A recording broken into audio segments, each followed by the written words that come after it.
hulituma neno lake, huwaponya, huwatoa katika maangamizo yao.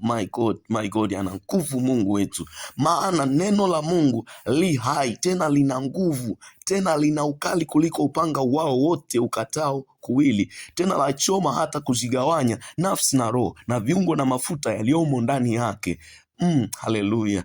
Tena li jepesi kuyatambua mawazo na makusudi ya moyo. Mungu anajua kwa neno lake. Je, neno langu si kama moto? Asema Bwana. Haleluya. Na kama nyundo ivunjayo mawe vipande vipande.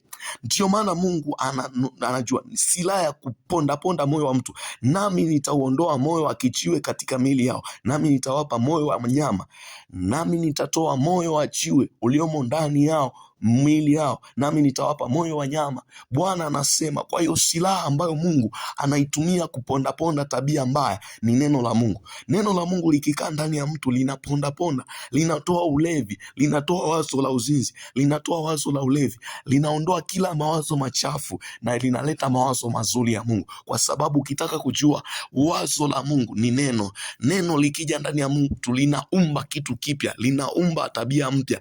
Kwa hiyo kama utajua silaha ya vita ni neno la Mungu. Silaha likitumwa, neno la Mungu linaenda kukatakata kwa sababu lina ukali. Neno la Mungu linaenda kuvunjavunja kwa sababu lina nguvu. Neno la Mungu linakuwa linamwelewa mtu kwa sababu linayatambua makusudi ya moyo.